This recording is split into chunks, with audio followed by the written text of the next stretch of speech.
I'll be on after.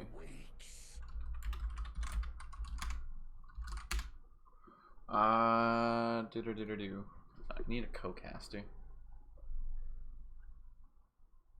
He's playing NBA. 10 seconds remaining. Okay, I'm like totally disorganized as I'm trying to figure out what I'm doing. But yes, this is MD2L. I should have done like an intro at the very beginning, but as we know, very professional.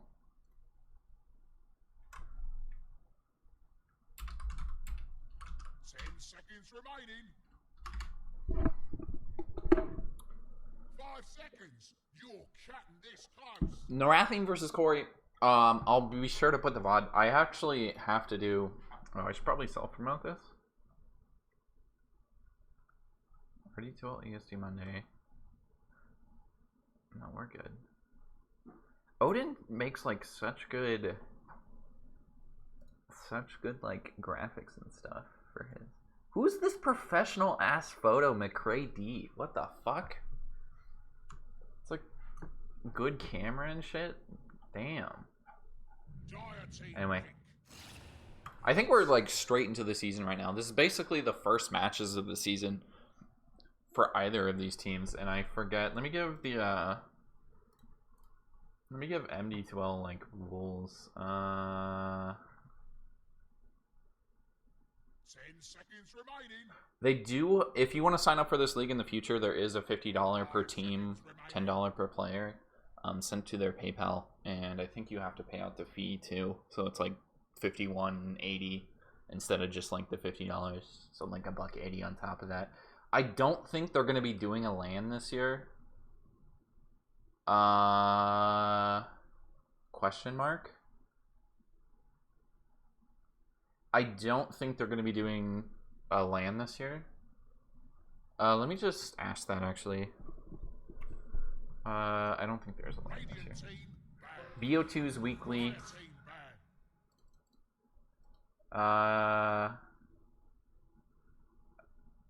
Ooh. First place is 60% of $1,000.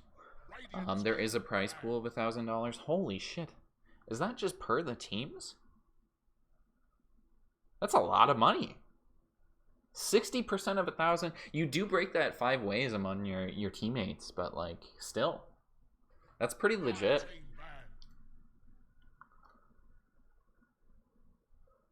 I pinged Naratheen before. Shit.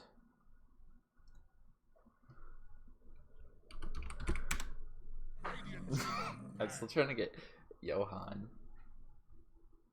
to do some shit. Alright. I probably won't have a co-caster. Anyway, yeah, $1,000. You get 60% of it for finishing first. What? Hey, Google. Google doesn't like my voice. He doesn't like the squeeze thing either. What is 60% of 1,000? 5 seconds remaining. What is 60% of 1,000?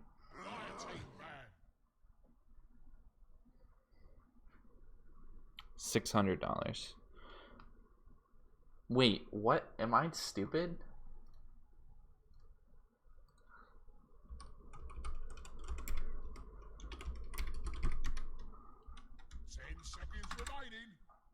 Am I stupid? That should have been like in my head.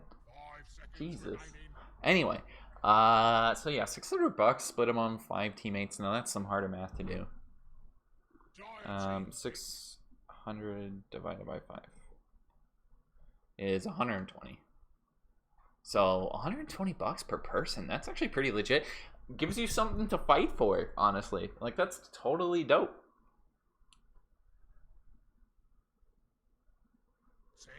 Oof. Damn it, Johan. He's not streaming Odyssey.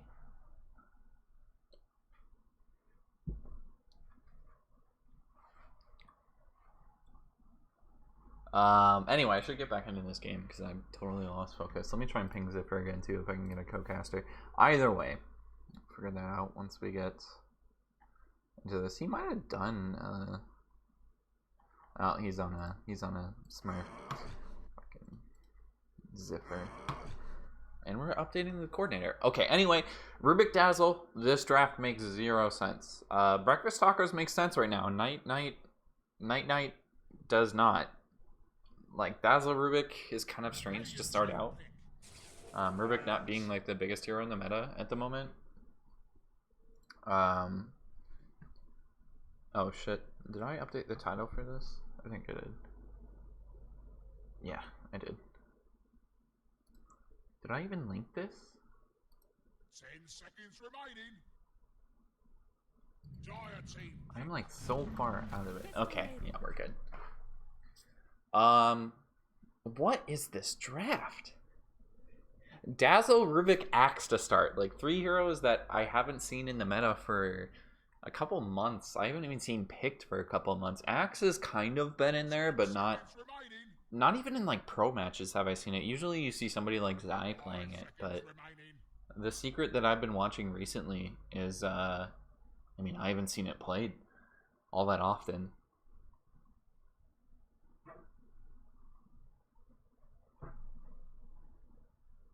Oh yeah, I should have finished with that. So I think last year around this time they did do a LAN for this tournament, MD2L. It was a LAN event over in Chicago actually, which is where I'm located now. So I could go to it if they were doing a LAN, but they are not. It's actually just a online event this year, of course, because of COVID. But one of the only like small time events that you actually see do a LAN, which is dope. Problem with that usually is it's tough getting like reliable internet at a LAN facility, and everybody to play like at their most comfortable at a LAN facility. And I think that was maybe an issue there. So somebody needs to just like buy a house, and we just do like the MD2L house similar to the summit. But that's in the future at some point, hopefully. So we do see Ursa come out too.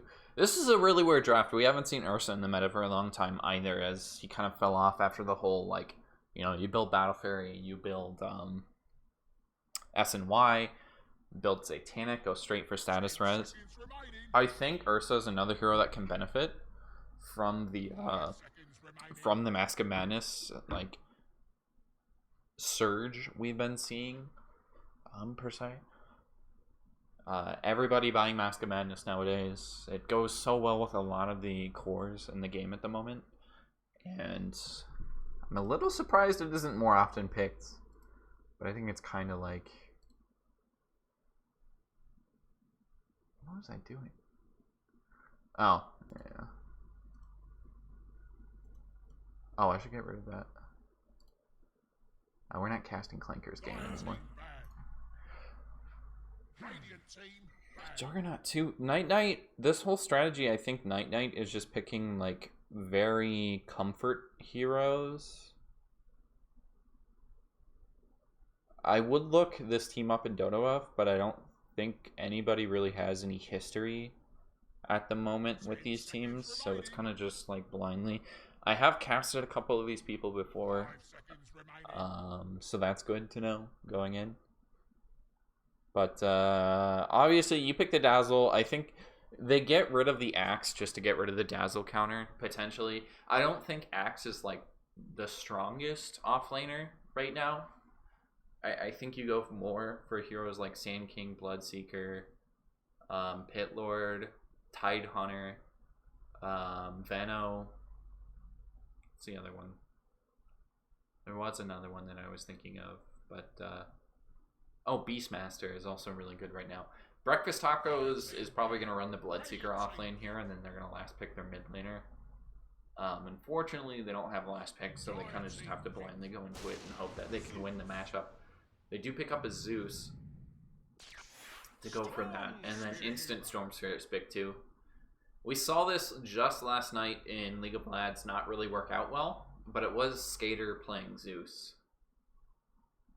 It was Skater playing Zeus, just kind of owning that mid lane. Especially pre-level 6, Storm is not very good in this matchup. But you can obviously get you can get pick-offs into the mid game. Like early to mid game, Storm can sort of win out, but I think it just takes a little bit for the hero to get started. We'll see if that's how they want to play. I will be right back. I gotta turn on the fan.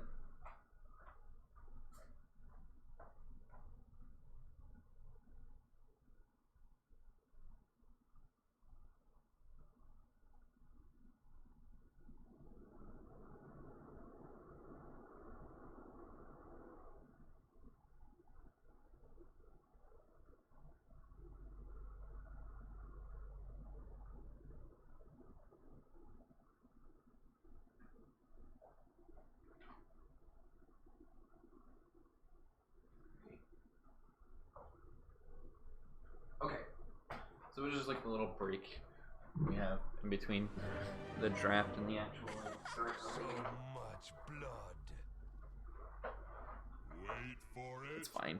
It's fine. It's like a very big wind right now.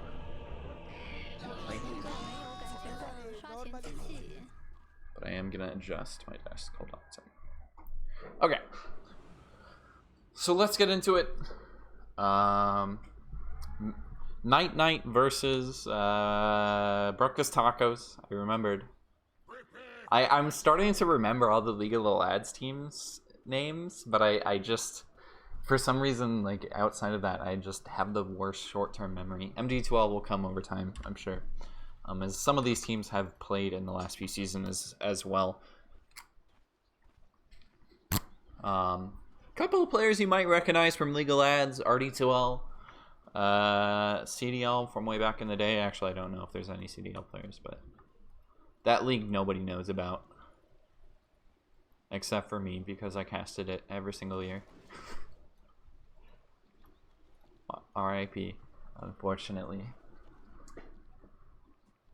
Still just Naratheen and Blake Brand sitting bottom. We don't have an Orb of the Venom in this lane. I thought they might go for one on Undying. But not picking that up.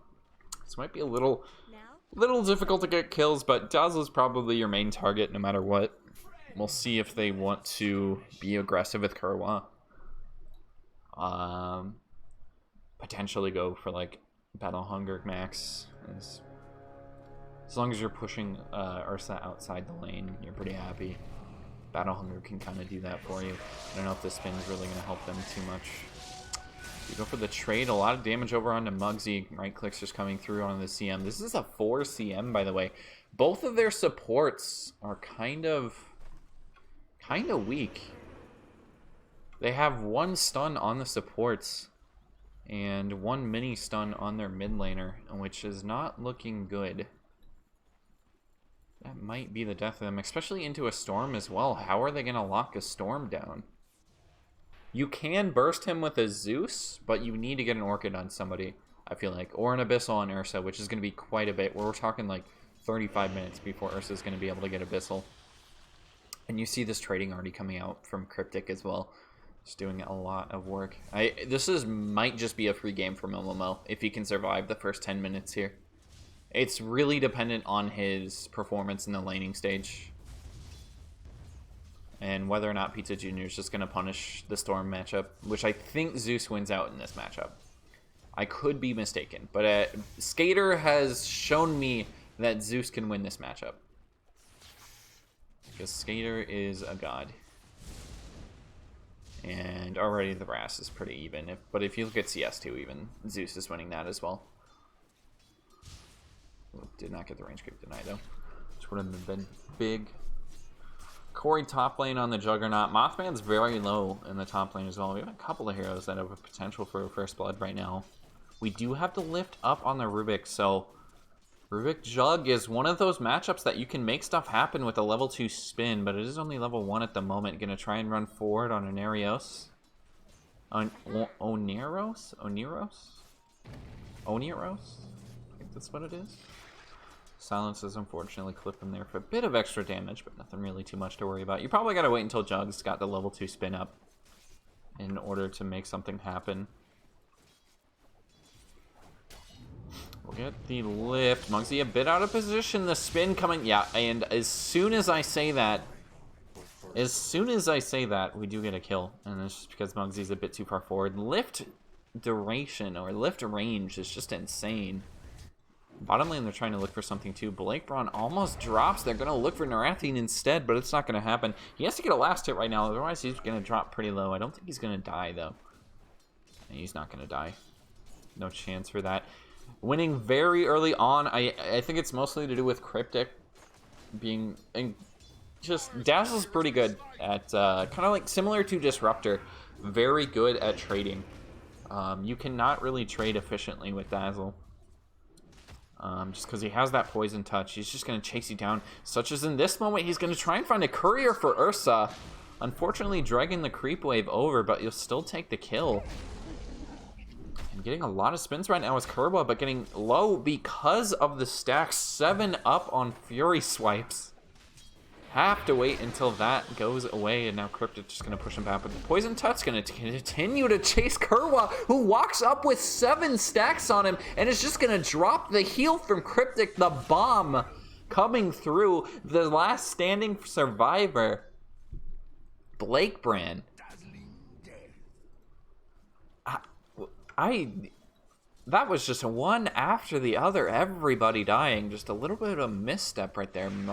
Mothman does drop top as well. It's a level 2 spin this time. See? I knew it was going to happen. I said, you know, level 2 spin, they're probably going to get a kill. And I was right about one part of that. They did not have to wait, though. This Blake Brand might just get ran at here. I don't think he can chase too far because that is underneath the tower and you no longer have creeps. We'll see if they wanted to continue to chase this. Naratheen does have a slow. He is running into a poison touch as well. Blake Brand's looking at a bit of strength still, and I'm surprised he's being kind of passive with the decays right now. Naratheen, I think, just trying to cancel out some of the regen there. Top lane, I am missing kills because they just killed a Juggernaut. The silence coming through, and again, I've said it time and time again, this Bloodseeker, all you gotta do, hit your silences, click your ultimate, that's it. Build whatever items you want. He's going the utility build this game with the Greaves. I've seen it many different ways. We just saw Clankers in a pub build S&Y. I think a couple of games last night too, you go Veil.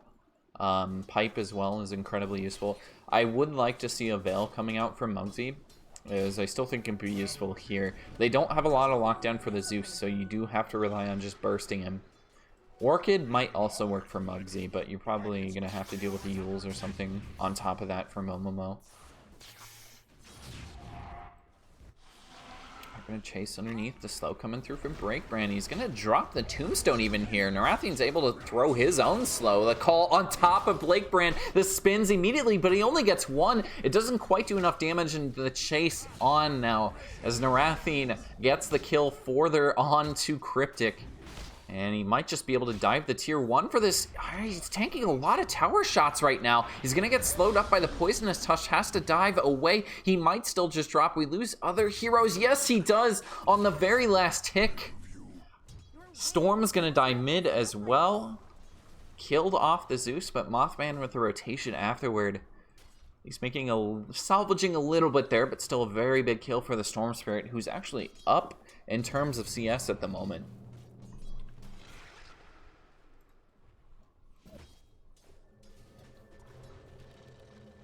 Action-packed first 6 minutes here. Saw an early first blood, and now we're seeing a bunch of early kills coming through for either team. 5-5 on that kill score.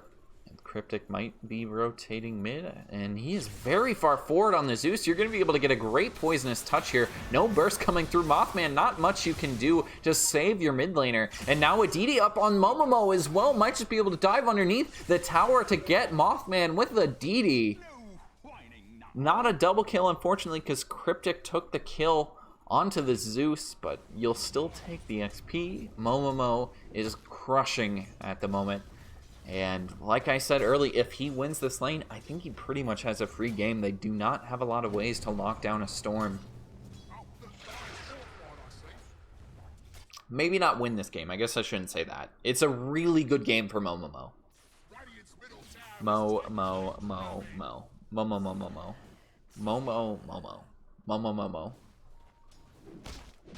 There we go. I mean, I kept it to 3 because I was just like, I mean, everybody gets the point if I'm just saying Momo a bunch of times. But anyway, call over on to Naratheen. It's not quite enough spins. Again, it's basically an even trade there. And again, Naratheen can just dive back at you if you want to commit anymore because he's back up to 6 stacks on the Fury Spikes. Top lane, they've actually dove. This time again, picking up the kill onto the Juggernaut. That's the 2nd death for him. And Muggsy still just taking off and taking out the other team core. 2-1 on the Bloodseeker, and he's got the Rupture up now as well, so they might try and make something happen with that. Naratheen, he is going for the Battle Fury. I was hoping he would do a Mom build just because I wanted to see if it could work. But we'll see if he pivots over towards it. Naratheen is getting a little bit low. Running forward is Kerwa trying to find the call. He does not get that. The healing coming through from Breakplan as well. There's a lot of zombies here. The dunk, though, he gets the spin off of 2 hits into the dunk. I didn't think it was possible, but Kerwa, he played the odds and they work in his favor. He's going to get a double dunk in the bot lane. They get 3 kills total across the map as they lose Muggs bottom, or Muggs top. The only lane without any dying in the last minute is this mid lane, which is kind of surprising because Zeros have made a lot of movements, at least in the mid lane thus far. Still a lot of farm for Momo. 10-6, a 2k gold lead. Naratheen, he's still looking for this Battle Fury. It's going to be very delayed, though. A lot of deaths on the Ursa. Kerwa actually doing a really good job contesting this. Yeah, I mean, he's 2-2-2.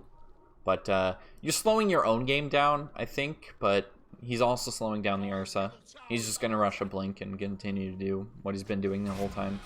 Top lane, Corey's actually used the ultimate, this time on the Mothman. It's not quite enough. Yeah, it doesn't get the kill, but he does get it with right clicks. Rupture on top. Muggsy securing that one.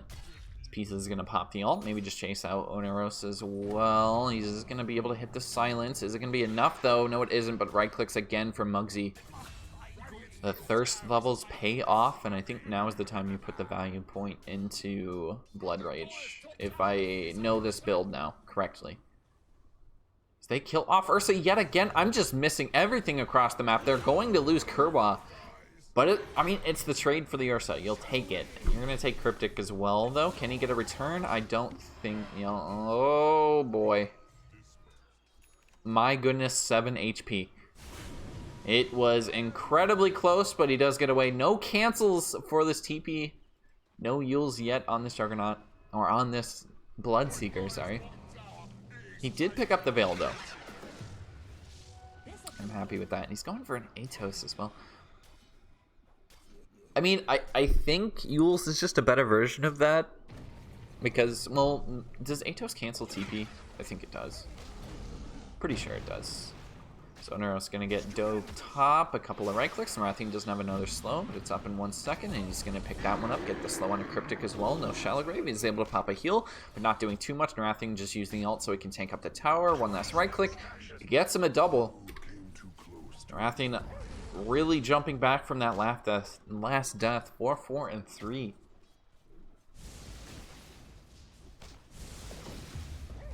So DD up as well on Pizza Jr. Looking over on an Aether Lens, and we'll see how they want to play around taking tier 1 if they want to push forward to a tier 2. Obviously, they're probably not going to push forward to a tier 2, but I am curious to see how they want to fight after this. If Peachy Jr. is just going to run to the jungle. They still haven't taken the mid tier 1, but the top safe lane is pretty big because it gives Naratheen this wide open map to play with now. So triangle is a lot safer when you don't have to worry about the TP to the tower right there in a smoke.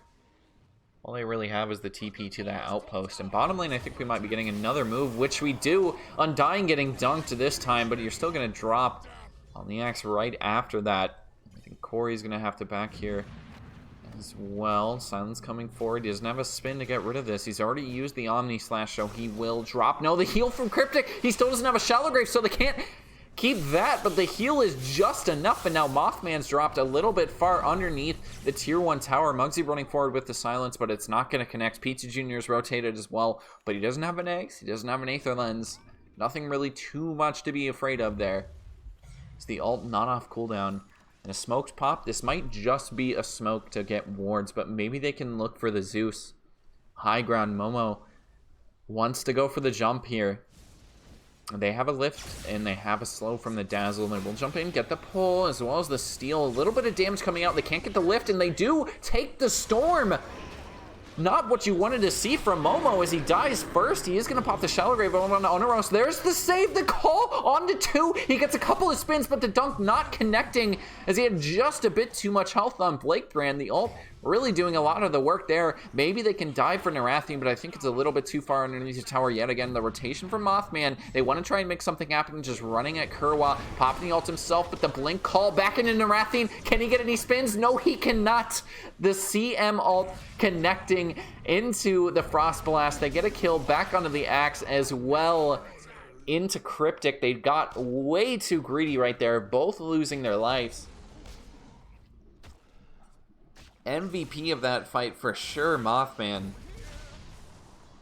As Momomo picks up a regen. Very useful in the Storm Spirit. Dire's middle tower is under attack. Dire's fortified, I see. Well, 17 to 16. Radiant's top tower is under attack. We're basically even game. That's what. See, I cast pubs. I cast pubs in their stomps. I cast MD2L, League of Lads, RD2L, whatever, and it's like all the games are just so close. I don't know what about it, but it's just got to be the best way to play Dota. Like, I don't see why people play pubs at all. By the way, is this a 0441? I think the best way to get better at Dota is leagues like this. Why would you ever play pubs? Pubs are just complete cancer.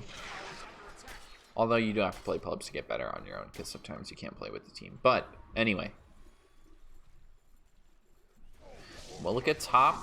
He's using the spin here, and there is no cancel for this. And meanwhile, bottom, they try and find Muggsy. It's a big rotation for it. Blink already used from Kerwa. He's going to pop the silence. The call already coming out, though. They might not be able to get the dunk. They don't have any save here for Muggsy. The rotation down from Mothman. Silence coming out yet again. They get the rupture on the axe. Kerwa has to be a little careful here. Lift onto Mothman. He is looking for the chance to ult, but out comes the Jugger ult. There might be a spin to follow up afterward, too. Mothman, I need to back away from this. Momomo getting shallow graved up as well. It is going to be a 1-for-1. They took down the axe. But it's your offlaner and a support for an offlaner. Especially one I should pull up a net worth. As I always forget to do. Look at how even these net worths are.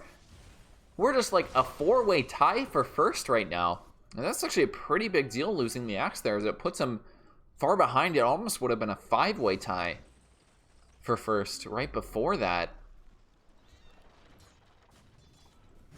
All of these heroes farming pretty much the same. It's really been hard to find farm across the map because we're 18 to 18 right now. Just kills all over. And we're still getting more because Kerwa's looking for the blink call here. If he's going to jump, they're just running at Corey. Muggsy's so far forward. I think they're going to get the jump back into him. The slow coming out from the poison touch. Cryptic does not have a shallow grave for a little bit. Is just going to try and pop the heal, but there's the call. It's a bit late. Going to miss the dunk again as well, but at least you get the kill at the same time. The spin came through right after the dunk. It's another 1-for-1. Make that a 2-for-1 because mid lane, Momomo gets the kill on Ursa. That is the Orchid reveal, and that's about as good as it can go. Bottom lane, we are somehow still fighting.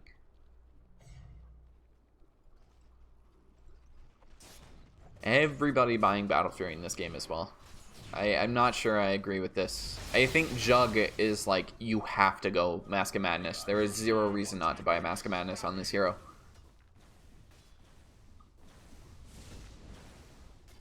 Like, he benefits from it the most. It scales your ult in the early game.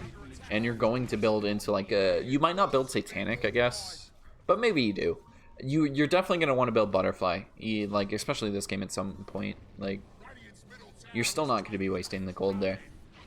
Silence is missing, but the call, they had vision on top of Naratheen. There's a jump in the Orchid silence as well. He did this alone, Momo, and they're going to be able to do it with 3 heroes as well.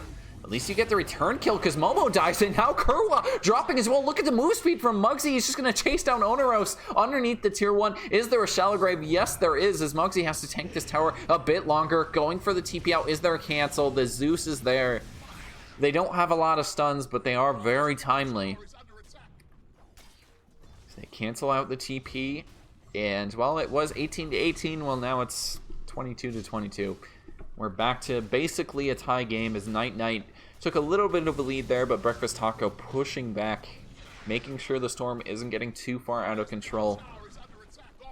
Night just trying to make a little bit too much happen, pushing in advantage they didn't have, and now they're going to try and chase down Corey as well. They don't have a Rupture, but the silence is going to come through. Nope. Spin there in time. This is a rotation up from Momo as well, but a big rotation because Cryptic's going to come up here as well. I think they might look for a smoke. They're waiting for their axe to show. Nobody's really farming in this game. It's basically just running each other and get kills, which is the type of Dota I love. Does make it a little bit hard to deal with these wards, though. They don't want to smoke underneath this. They are a little bit grouped. Naratheen's still just trying to find a little bit of farm bottom. Going for that Abyssal very soon, and I said it would be 35 minutes until he gets an Abyssal, but he has adjusted his build because he's like, yeah, we don't have any way to lock down this Storm in the late game. Like, I need to get an Abyssal right now. Cannot be an item that's coming at 35 minutes. I have this Battle Fury, I might as well just build it. Usually you would see Ursa going for S and Y, you know, a patch ago at this point after picking up the Battle Fury, but Momo hunting does have the Orchid. He's done this before. He is alone yet again. He's right on top of him. Gonna go for the jump into the silence, into the pole. Can he actually do this efficiently? I don't think he has the damage. No, he doesn't. Pop the ult. Naratheen, he can't get the kill, but a right click after the ult ends. Not quite enough. Momo didn't barely have the mana. It was like 8 health or something insane before he's able to get off the ultimate. And Naratheen is going to live. Just needed a little bit more burst. If he had the Zeus, it would have worked out. They are going to rotate mid again. This is a really hard kill to find. Mothman getting really aggressive here, maybe baiting out Momo. They were looking for the freeze, but again, you only have the Frostbite to cast against him, and it's only 1.5 seconds. I don't think that's enough time to kill off a Storm Spirit. You're still working on the eggs for Pizza Jr., but he is very close. Should be able to get around 22 minutes. Which isn't too bad for how active this game's been. Corey getting a spin underneath the tier 1. The Omni slash out on all onto Muggsy. Really efficient right there. And Muggsy drops nothing in return. They will take a tier 1 bottom as well. And now looking very strong yet again is Night. But as we've seen, they've struggled to keep these leads. Let's see if they can keep this one. Is Cryptic going to go for a little bit of a D ward? We'll see Corey just working on the next item, this time a Manta. Picked up on top of that Battle Fury, and going for a BKB actually after the Bloodstone is Momo. And he was basically just saying, yeah, they only have 2 stuns. Well, I pick up a BKB, and they have 0 guaranteed. You know, the time I saw Storm picked last night, they had a Bane, they had a Magnus RP. Wait, maybe they didn't have a Magnus RP. They had multiple different stuns to go into a Storm BKB, so it didn't feel that great. But this game, it's a free one. You get that BKB, you cannot be stopped. We'll jump over into the Bloodseeker this time. Not quite going to do enough damage because he's a bit tankier, especially with that extra armor. Cryptic going for the TP out. Is this enough? No, it's not. Tried to get a little bit too greedy there. He wanted to kill off the Tombstone and then go for the TP just to get the extra gold. The silence connecting. What? That was a little weird. The reticle a bit off. Going for the call. He's getting the spins, but it's not quite enough damage. He doesn't get the kills. Both Blake Brand and Muggsy dropping incredibly low. I don't know what that was. Like the silence, Bloodright, like the visual went and then the silence comes out like a second later. That was very strange. It might have just been lag on my part or something. But an incredible call there. Coming out from Kerwa, it's just they really don't have any follow-up. They needed the Juggernaut there with a spin, or they needed a Rubik there to at least like throw a Blood Right on top of that he's stolen. How long? 44 seconds. Yeah, I think he stole that in the last fight, so he would have had the steal for that call. Would have ended up working out. And they probably want to make use of this before he loses it. It is a level 4 Blood Right, and they have the blink on Axe as well. Could be looking for a smoke, but I think they're just going to play it safe. Both these teams played really aggressive to start out this game, and now we're kind of just falling into let's go farm for a bit. Who has the mid-game advantage? Let's wait to get a couple of items. Momo is going to get away there. This time he's not getting silenced. Let's have the Kaya picked up. All this just space for Naratheen. All this just space for Corey. So both teams want to see their cores get bigger and bigger. I think Corey on the Jug is a bit stronger right now in terms of just where the patch is at. But we'll see if they want to initiate this fight. This is a smoke up to the high ground for Radiant. Breakfast Tacos looking for the jump. Muggsy does have the Atos there. They get on top of the Storm, able to jump outside of the Zeus eggs, and that's already been used. Kerwa might be able to try and turn this because rotating up is Corey. He's not going to get the kill because of the Yules on the CM. That's a very early Yules. Already used the Omni Slash, but jumping in into the Rupture is Momo. He doesn't give a shit about this because he can still just jump around the call back onto the Bloodseeker. They've lost 3, and now they're going to lose Muggsy. They've gone way too far underneath. Look at all these TP spots. Even though Corey's not there, he just picks a 2-second TP, takes the fight, and into Roche they go.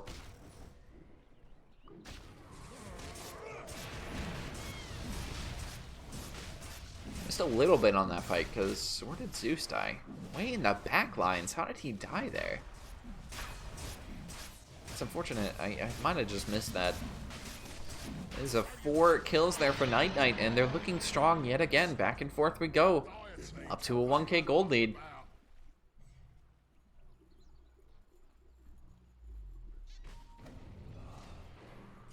Skarwa looking to pick up, I believe this is his blade mail coming out on the courier. And same thing for Cryptic, that's just a tome.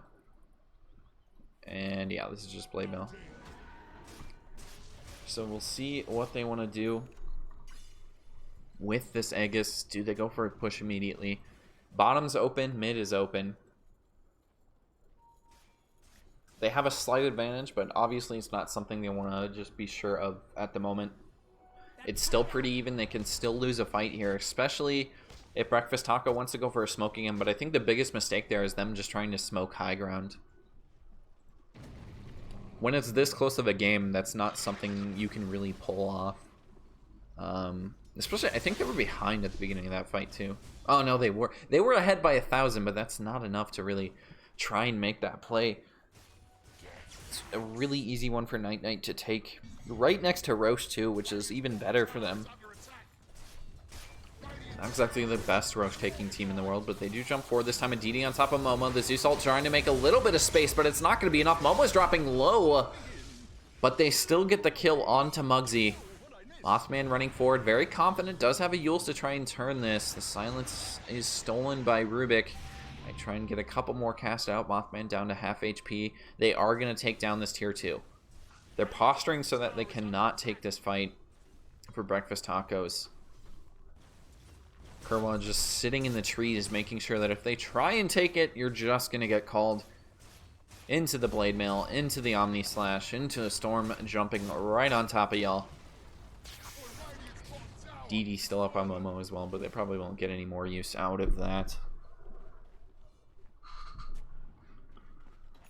And I think Naratheen with the Abyssal up, he's just looking, well, where's my damage coming from now?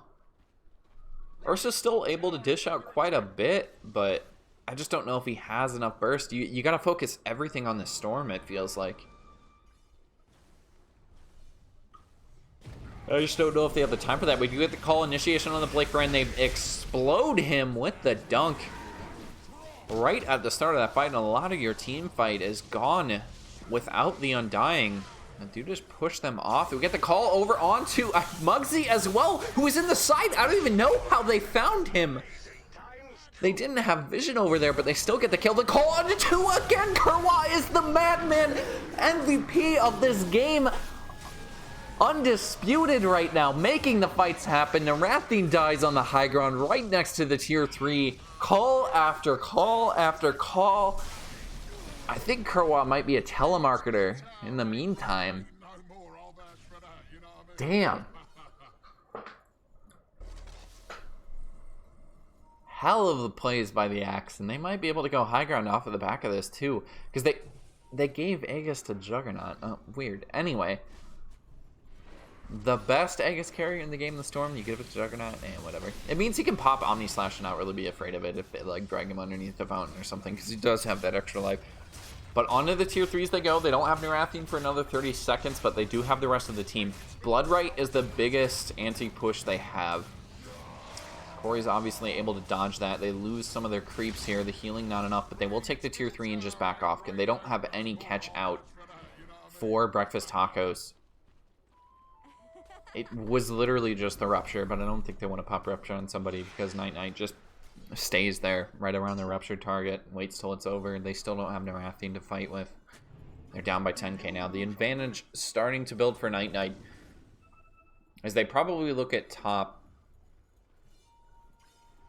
Only other lane you really need to take, Telescope on the ground. And I think they try and go high ground again. We'll see what they do. I don't know if this is the smoke you really have to make on Breakfast Tacos, though. If they can find a pick-off, great. But what Night is probably doing, which they kind of are, is playing grouped. And they're just focusing down these towers one by one now. If you try and take a fight right now, you're just going to run into the entire team. And you're down by 10k. I don't think that's a fight you win. Even if you initiate onto a Rubik, even if you initiate onto a Dazzle. There's a lot of save there. You got to get on the back line so quickly and make sure Momo just doesn't pull you away before you can get, or at least secure the kill on a support. So they will just back off. The Aegis is gone. Going for the TP away is Corey. Nobody's seeing it, so he will be successful. They're just going to back off. They're going to play it safe right now. Night up by 11k, and they will adjust to back off. Making sure they don't want to play without this Aegis. They want that second life on the Juggernaut, on the Storm, whoever they decide to give it to next. But this might just be a dead Muggsy. He's out way too far. The call right on top of that. The Zeus not going to save you. I don't believe so. Zeal doing a little bit of damage over on Kerwa, but he's able to back off with the dunk speed right there. A little bit of stolen damage by the Rubik. Still pretty useful. Nimbus, that's what it is. I keep forgetting the name of that for whatever reason. I mean, it can turn that. You see how it almost makes Muggsy survive there. But he started, at the very beginning of the game, he started going for the mech. He picked up a Veil, he picked up an Atos. And now he's building a Radiance. I think he still needs a mech. Or at least a pipe. You need something. You need some kind of utility in this game. A mech can be incredibly useful for this burst damage lineup that Night has. Because he's just continually getting grabbed every single time. He would have lived there if he had just a bit of health bursted. Mech would have made the difference. Potentially. Who knows? How do we continue with that? The problem is, too, since he went Atos, you really don't have a lot of mana to use the mech in the meantime before it's a Guardian Greaves. And he doesn't go for the mana boots either. He's just phase boots build. Like, right-click Juggernaut. Which I don't... I'm not sure if that's really the build you go for. Well, I guess I've already talked about it, so... Nothing really too much else to say. We'll look at Roche yet again. 30 seconds left until that responds.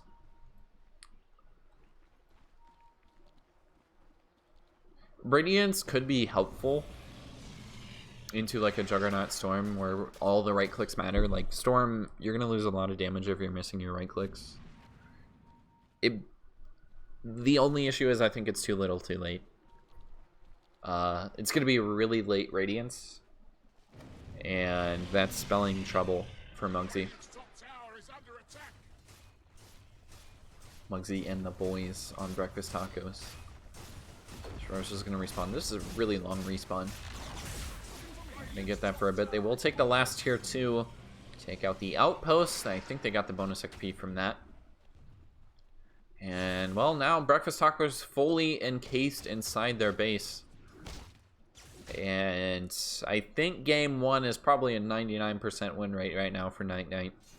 It was very close for the longest time, but just the mid-game fights thrown in Night Knight's favor because of the just incredible performance by Kerwa on the axe. Really throwing the game in their favor right now. I think he's going to be able to continue to do so into the late game to close this one out. I'll look to see it. You know, into game 2 as well. I mean, if the axe is the niche pick they want, like, it's really... Even in a lane where you're playing against an Ursa who's probably going to win the trades. He even died a couple of times, Kerwa did, on the axe, but just really showing he rushed a blink. They have a Storm to jump with him, so you have that blink, and suddenly you have this 2-man wrecking crew with Storm and axe, and Breakfast Tacos had a really hard time dealing with that. Couple of fights, they're still able to make it turn around. But now that Kerwa's got items up, Blade Mill, Hood, BKB, might be able to find a kill on the Cryptic right now. He does get a Shallow Grave off, but can he walk this one out? He's able to get some kind of invis, but there's a Bloodseeker in this game. Going for the TPY, no. It's not going to happen. Zeus Salt just being popped. They wanted to get vision on the rest of the team. Not going to fight this as Night Knight. They are playing a little bit passive for the as big of a lead they have, but I think they're just playing it safe. They do have a lot of burst on Breakfast Tacos, which is a lineup that you can make some comeback plays with. If one hero steps out of line, you can kill them very easily. And I guess the biggest target there would be Momo, but he does have a BKB at this point, plus the Bloodstone. Like Brand needs to be a little bit careful right here. It's just checking Roche. It is going to respawn in 9 seconds, so I think Momo is going to scout this one out. Or maybe Corey will. One of the two is going to see this spawn right. Oh, they just missed it. Undying is going to scout it out. They know it's spawned, but Night Knight does not. This could be a Roche for Naratheen if he wants to walk in and take it. Maybe they can find Corey. Do they have the damage for this? He's got an Abyssal up on Naratheen, but he is going to be playing it safe. Corey just backing off, and now they scouted out. There was a little bit of a second there where maybe they could have taken it with the Ursa. But now we are just fighting around the Roche pit. We're going to get a smoke here too, I believe, because they are grouping up like they want it. Cryptic's got it in his backpack. So do pop it. Well, what's the path? I don't think you run up high ground right here. They are standing right here. Zeus Nimbus already being used. This could be a brilliant fight for Night Knight if they can find the jump on an Naratheen. No, they're going to get the burst instead. He's dodging a lot of these hits.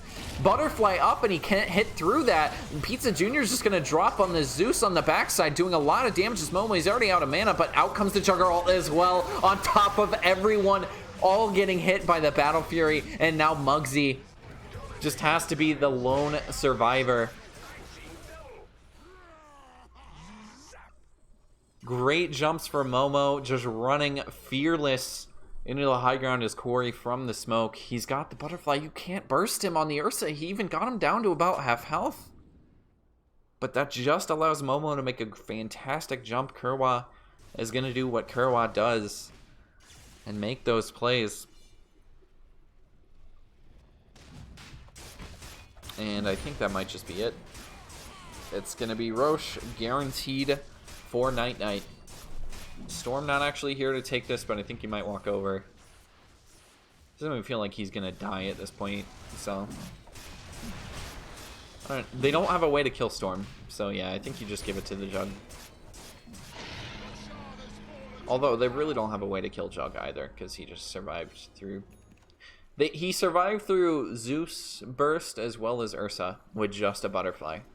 And his HP pool is more than enough. 475 health talent. Oh my goodness. I mean, that's the difference right there, too. He would have been really low had he not had that extra 475, but it's really working out.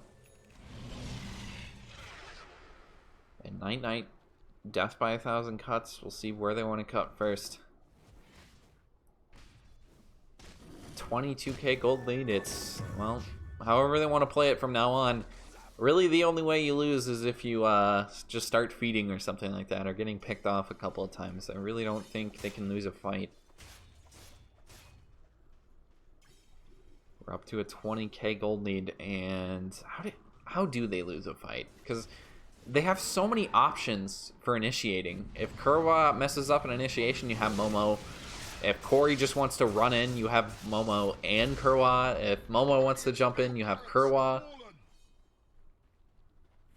Like, all the counter initiation is there. Corey can just walk up to the high ground with the DD, focus down the racks, this time onto the melee.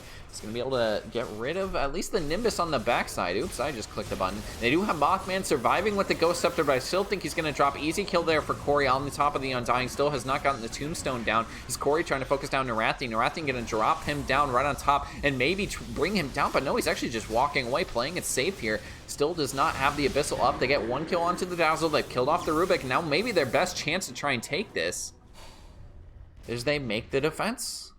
They've lost 2 heroes. They did force out 2 buybacks, though. Or 1 buyback. It was the 1 buyback from the Undying coming out. And that's it for Breakfast Taco.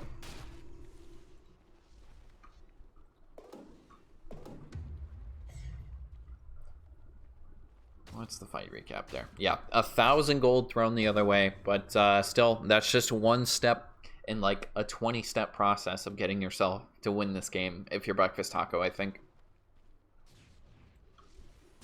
We'll see how far they can actually take this. They do get a little bit. They can move out of their base just a bit further, but I still don't think you can bring down Quarry. He's got an Aegis on top of himself. Naratheen going for an Outpost Steal, and they're not going to find him. Still a little bit low on mana for Momo, because he's able to pick up a cheese.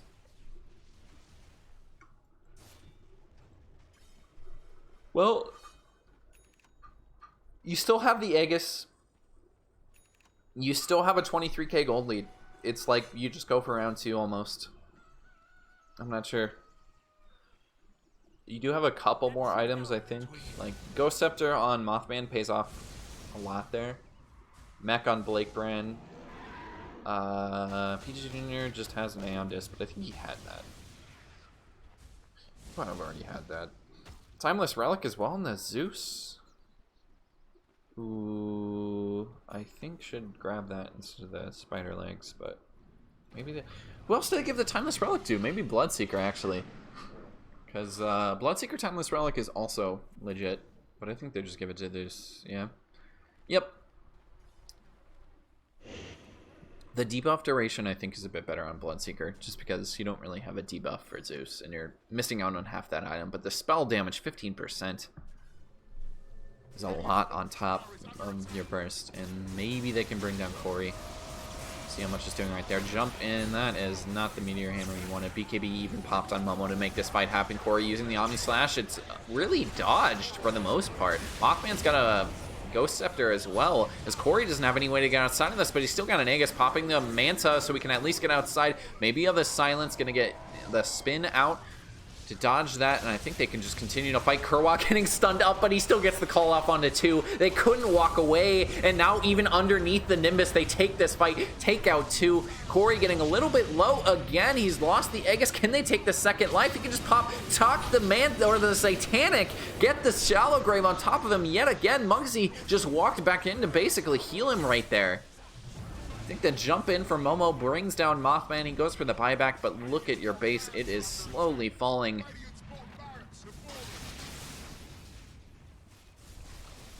Oneros able to walk this one off as well, just sitting in backlines that whole time. This is a dream Rubik game, too. You can just sit in the back, steal all the spells you want, As we move to Megas, I believe. Corey's able to not dodge the silence there, but he does get rid of the Atos. Nimbus already gone. Corey's getting a bit low. But he does have a Satanic very soon. There's also a regen rune top. They might just back this one off even. No, I think they go back in. You don't have an Ursa for another 40 seconds, and I think they know he doesn't have buyback. Doesn't even care about that silence because of the healing ward as well. Just gotta wait a little bit until that comes off cooldown and they can continue to push.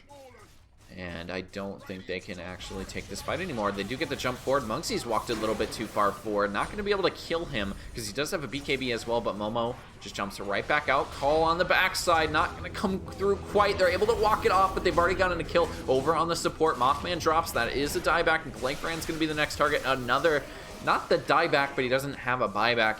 The Mega's already gone. Naratheen coming up, and I don't think that's quite going to be enough. 45 to 28. This game just went so far in favor of Night Knight after that 20-minute mark. Or 22-minute mark about. That is such weird. Why is it showing me 22-24? You get the drilling forward call onto Muggsy. They haven't killed him once, so we believe he does have a buyback. He's able to pop out the BKB. A couple of hits out onto Naratheen, but he is able to get the ult off onto the Omni Slash. Can he get inside the fountain? Yes, he can. He's pretty far underneath the fountain, but he's just tanking the damage. He has a butterfly, so it doesn't matter. And now Kurwa blinks into the fountain. He's tanking it as well. Just nobody gives a fuck. Everybody dying inside their own fountain, and I think that's just when you call GG, as Naratheen finally says it. 40k gold lead at the end for Night Knight. Kurwa still just jumping inside of here. They go for the fountain dive. I mean, it pays off. It ends the game.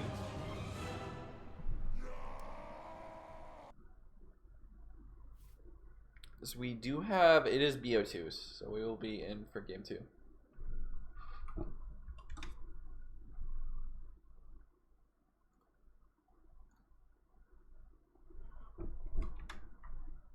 Oh, Zipper was on? Oof. That one. XD.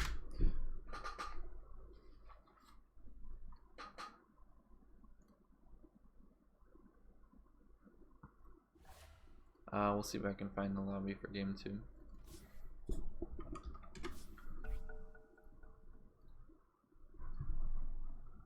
Alright,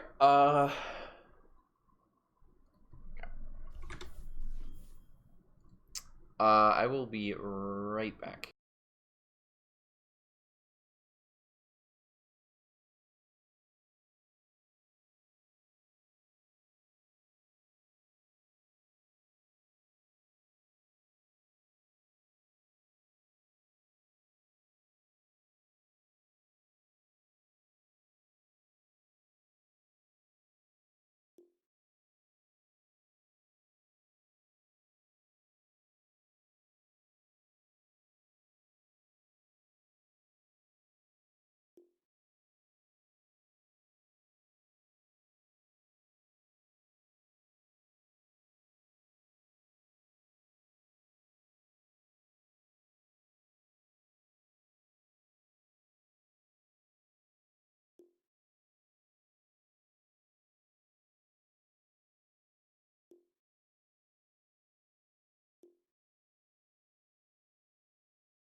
seconds remaining. Radiant team ban.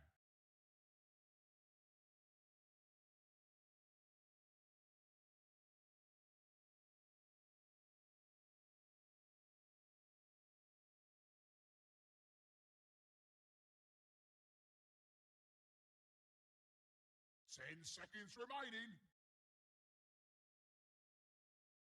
5 seconds remaining.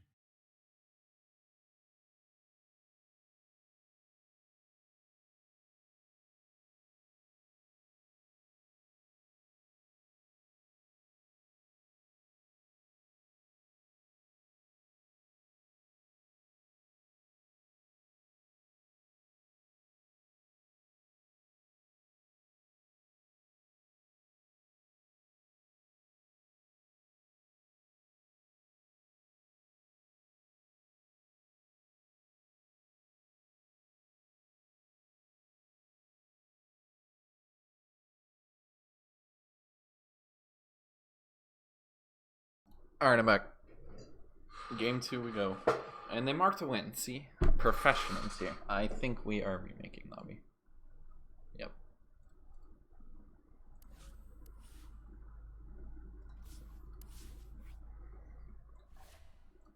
It's definitely a remake. I am not paying attention. I probably should have said in the chat it's remake because I think there was one other caster as well.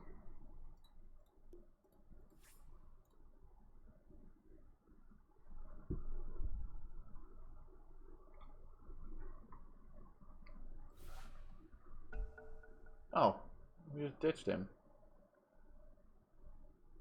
Oh no. Radiant team's turn to ban.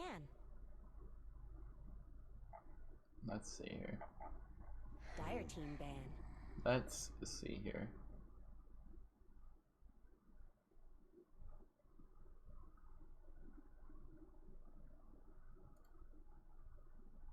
Radiant team ban. Dire team's turn to ban. Subject, I should ping subject at some point. Okay.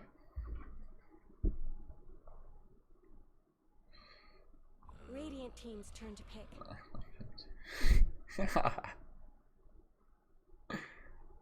Alright. We're back into it though.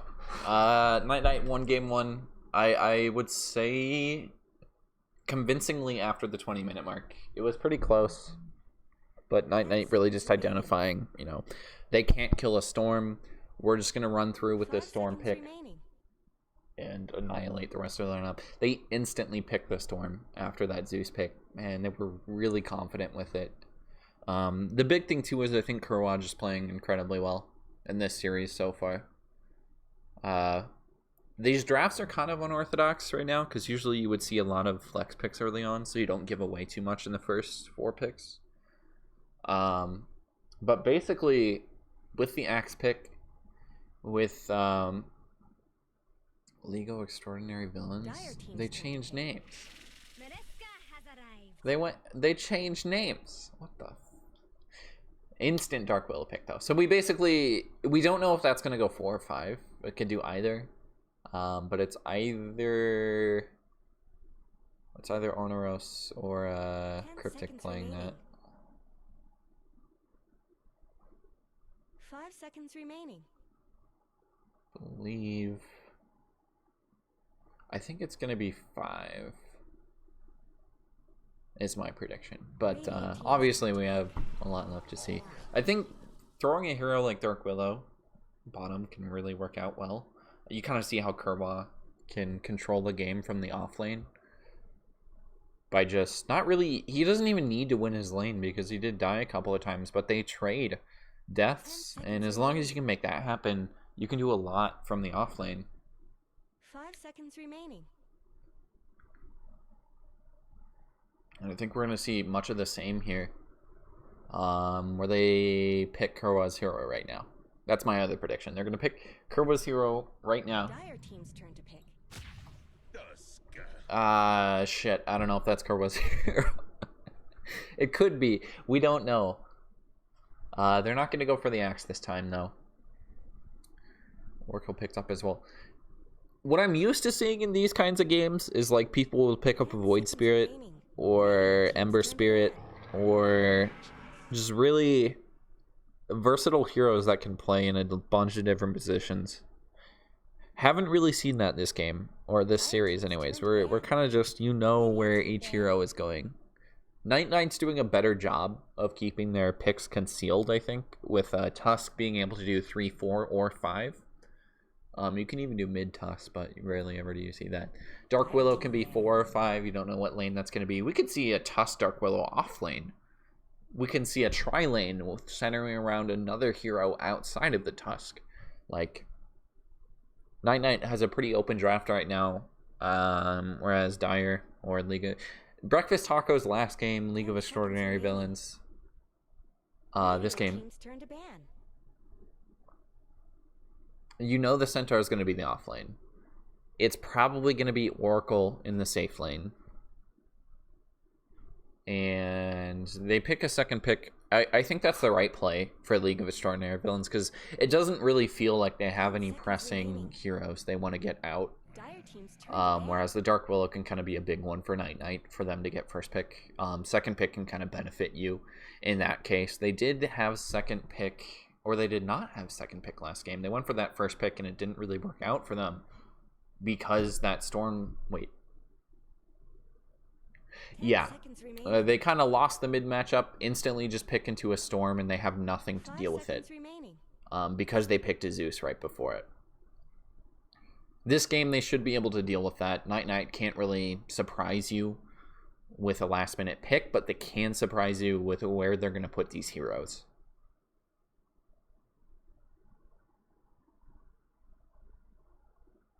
And I think they know they're still looking for an offlane is kind of what they assume. Get rid of Kurwa's heavy heroes. I don't think you need to ban the axe right now. You're probably fine.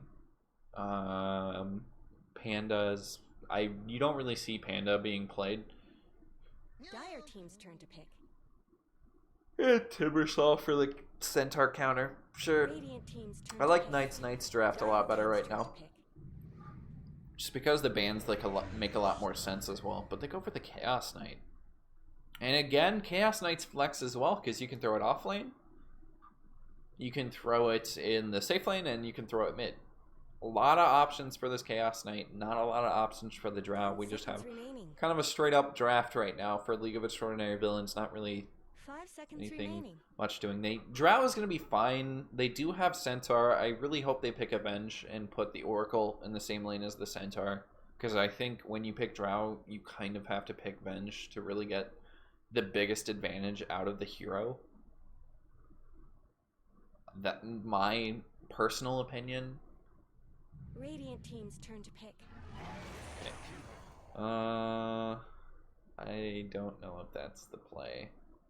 I mean, I guess their idea is we need to deal with this Chaos Knight. He's got a lot of evolutions. We'll just pick Jakiro, but Jakiro is one of the tankier supports as well, but at least 10 seconds left. You don't really care if you die in Venge though, because you still have the illusion. 5 seconds remaining. I don't know. It kind of depends on what their offlaner is too, but it's probably going to be a Jakiro Drow, or honestly Jakiro Centaur is pretty good too with the Drow Oracle. Night Knight could pick up. I mean, they have a Tusk for a little bit of save, but I think they pick a tanky hero. They could honestly just pick a Tide right now to run at the Drow, but you probably want a little bit of a different hero to get on top. Maybe a Pango. Potentially a Void Spirit would go really well with their lineup right now. You can throw that mid, you can throw that in the off lane. You can also play it as a 4 if you want to go this Tusk. 3. Okay, Void's going to be in the safe lane. So Chaos Knight mid or off lane, but it's looking like Chaos Knight off lane right now. And they are going to last pick a mid. It doesn't really matter, I guess, since they do not have last pick. 10 seconds right. So whatever they pick is going to probably lose the lane if League of Extraordinary Villains is going to prioritize that. But they seem like they want to pick... Who made it for them? Momo's Heroes last. Unless he's going to play this Chaos Knight. But I have a feeling it's going to be Chaos Knight off lane. And I forget what prediction I made at the beginning of the draft. I think it was Dark Below 5. I can't remember.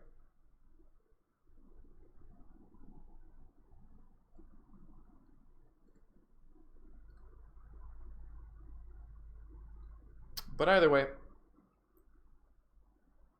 I think they're just going to ban Momo heroes right now. You have a bit more lockdown for the Storm. This time, you have a silence, you have a stun from Jakiro, not reliable, but you also have a stun from Centaur. Little bit of a lockdown from Oracle too. At least each of your heroes like have options this time, instead of last game where it's just you cannot stun a Storm. 10 seconds left. Decided? And Zeus picked up as well. Fire team ban. Or not picked up, bans as well. And let's get rid of Pugnalina. A little bit of burst for a Void there. Get rid of the heroes that can be pretty painful for Void to play into. And 10 seconds remaining. I mean, it's not exactly a hard Void game. You 5 probably don't want to seconds Chrono remaining. with Centaur Turn and to hit pick. him. They do ban out the Storm. Okay. I think they probably would have been fine playing against the Storm this game, but do you decide to just get rid of it? Void Spirit's still in this game as well, which I think could have 10 worked well seconds with remaining. League of Extraordinary Villains lineup. They have a frontliner with Centaur, and Void 5 Spirit just seconds gives you a lot of remaining. extra magic burst. Silence coming through with the eggs is annoying for Void to deal with as well. Chaos Knight kind of struggles getting on top of Void Spirit, but the rest of these heroes, Chaos Knight just explodes, which I think might be the issue for League of Extraordinary Villains lineup. Centaur is really the only like incredibly tanky. Obviously, Jakiro is a tankier support, but into a Chaos Knight, it's like, you know, paper versus construction paper. Dire team's turn to pick. What the fuck? Alright, offlane Tusk, safe lane Chaos Knight, mid Void? Or is this a mid Snapfire? Is this a meme? Is this a meme I don't know about? Is there people in the chat right now? No. 10 seconds remaining. Wait, is 5 it muted? seconds I don't remaining. think it's muted. What? Chaos Knight offlane right now. And they are going to last pick him mid. It doesn't... Corey, go play your game, dude. You're cheating. Looking at streams. It wasn't muted. It was muted when I was taking a break. Okay. You scared the shit out of me, dude. Holy shit. I didn't think it was... Oh, was it? Oh, God. Well, now you're scaring me. I'll go look at the VOD. I do upload all these to YouTube afterward, so... well, when I get around to it. Sometimes I forget to upload to YouTube, but I may or may not remember. I need to still send a pic to Bulljax about the rocket launch from last night. I just remembered that. I was going to do it today, but then I forgot.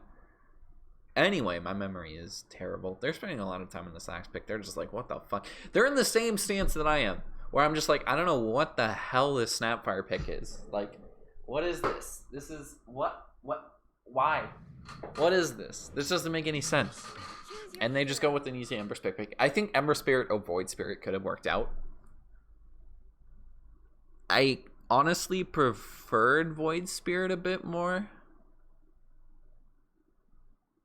I think I prefer Void Spirit a bit more here. Just because, like, I guess Ember gives you a chain. But, like, you're going to get the silence from Void Spirit anyway, and he has a little bit more burst earlier on. Ember Spirit, you got to get a couple of items, but that chain does come out very soon. Or very early, and it maybe gives you another opportunity to kill off a Void. A lot of ways to play around Chrono as well, but if you get caught in the Chrono, you're not exactly tanky. Probably the easiest way to kill you. But Flame Guard can protect you somewhat against the combo with Snapfire, and it is a mid Snapfire, so Momomo is kind of just... I don't know if this is a meme. I don't know if he just is like, I'm going to just body somebody with a mid Snapfire. Well, we'll see if it works out for him. I don't know. I'm really curious to see if that works out. Corey is going to be going safe lane. This is some universe off lane Void shit right now. Curva. I am excited. They do end up going for the 4 tusks, so it's kind of what we expected. But not really. Not at all, actually, because I said Void would be in the safe lane. Have not seen offlane Void in a long time. But it could still be a safe lane Void, and maybe Kurwa's just really comfortable playing it. Who knows? Once we get into the game, we'll see.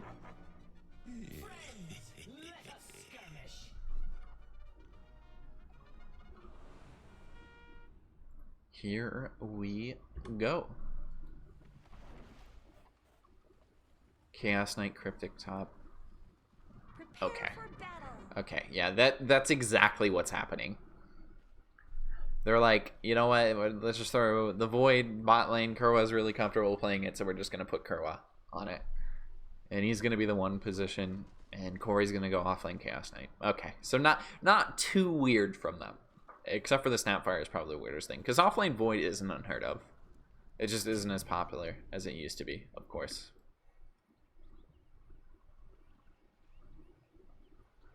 We do see a bit of Oneros. Bottom Oneros. Oneros Kurwa. And yell it. What did I say instead of the Jakiro? Oh, yeah. I said the Venge, and they would put the Venge top, but they wanted to lane something with the Centaur, which I think could have worked out with the Oracle, who's taking a lot of damage right now, by the way. Naratheen's also taking quite a bit. Looks like the tag team really paying off there. Now Corey going to get a little bit slowed up, but they could just pop a salve, go for a turn here.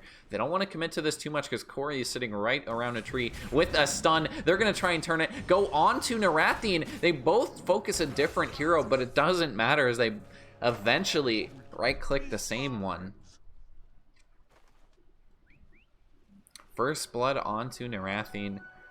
A lot of mana used there, but you'll still take it. Who actually got the last hit there, too? That was on Corey. Okay, a great start for this offlane Chaos Knight.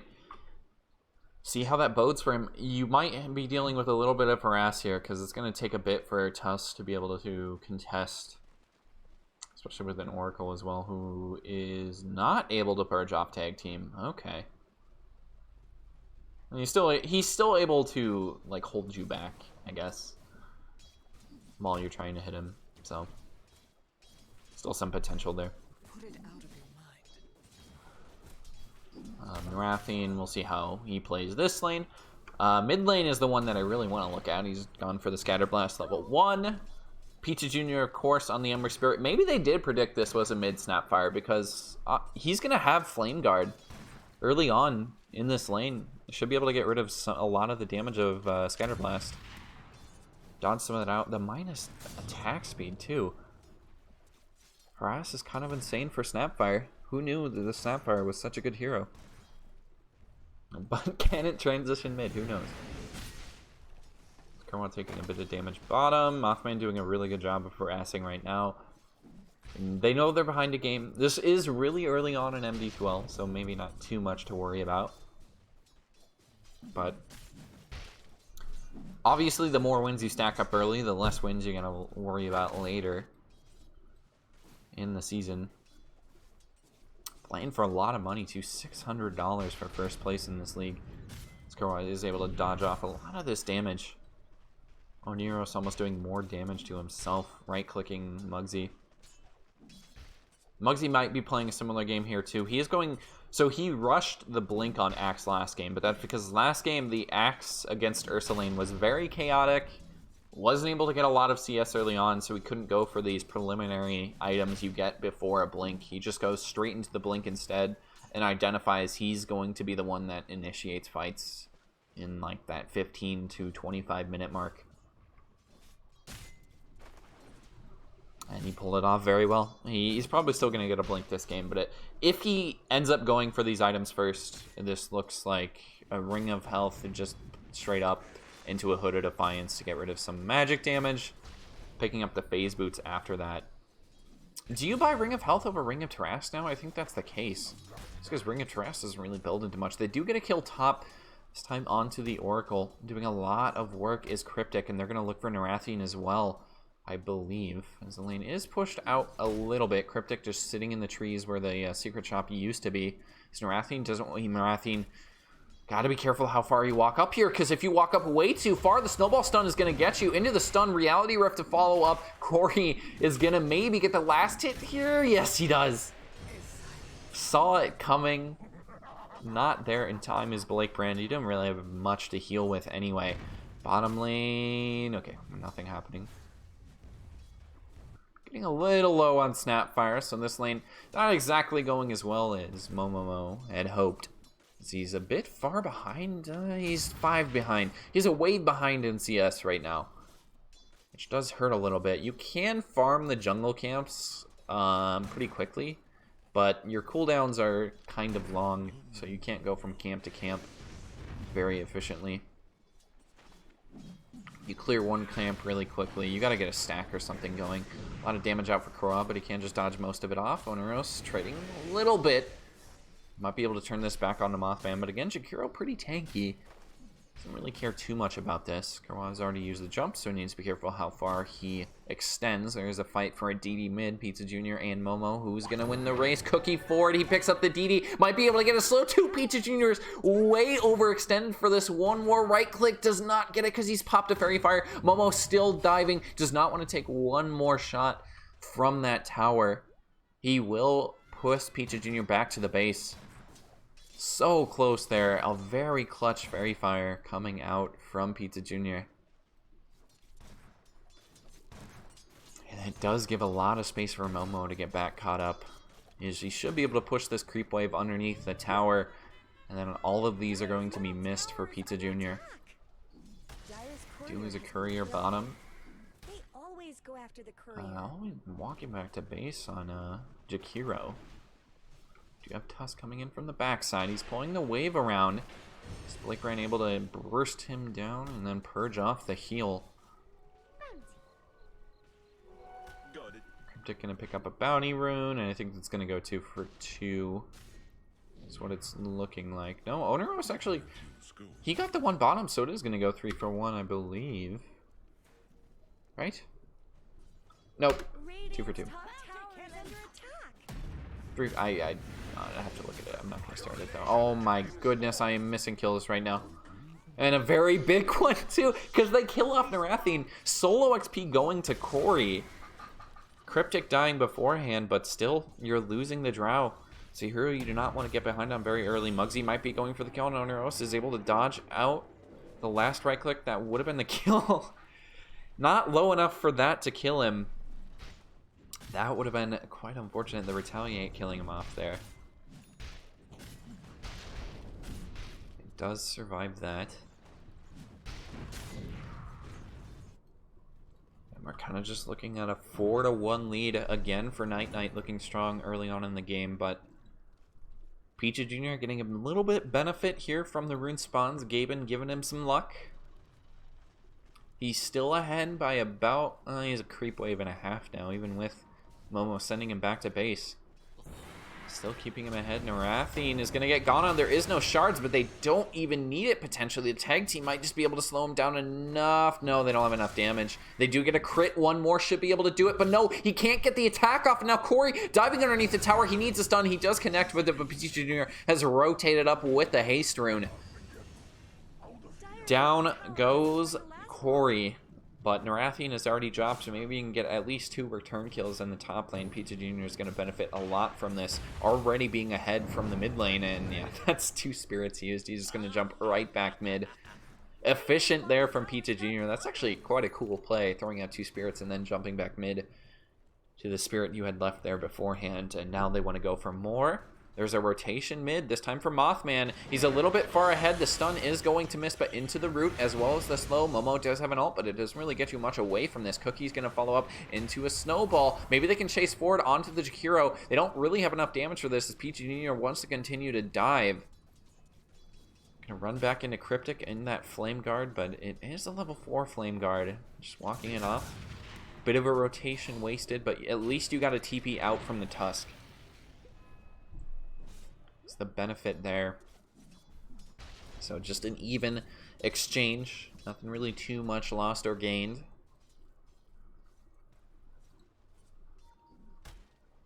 Drums up now on Corey. This is a pretty quick pickup. He's looking for some treads, and maybe Got another hero mid tube. Peachy Jr. has a lot of spirits though, so I don't know if this is too possible to take. We do get a regenerate on Momo. Pizza Jr. Gonna look for the room, but not be lucky enough to get that one. Had the spot right, of course, because he has the ward there, but cannot find the ward. Or not find the rune, sorry. Ooh, I'll have to come back here. It's a little bit low on mana. Has to kind of be careful how much he wants to use. In fact, if they check his mana, it might be able to make a kill happen. He's got 2 infused range off charges bottom lane. They might be looking for a kill. Just pop the ult to save Mothman, but can he actually survive? Yes, he can by 6 health. They've killed off Void as well. Muggsy seeing an opportunity and making it happen. Very impressive to get that return kill, and somehow Jakiro lives. Could have waited like just an extra millisecond for Orneros. Someone better help He that survived on power. 6 health on the Jakiro. Kurwa still just a bit far behind now, waiting for that level 6. Taking a lot of damage again from Muggsy, but he's just going to trade up right now, looking for the Chrono. Is just getting a lot of damage out. Kurwa jumping forward. Maybe he wants to use the Chrono here, but he's just going to get a couple of extra right clicks and back off. Those cracks Not a lot of damage from Oneros, and it would be a big risk to try and hit into that retaliate, as Momo going to get changed up. He's got a... They have 2 drums on this team.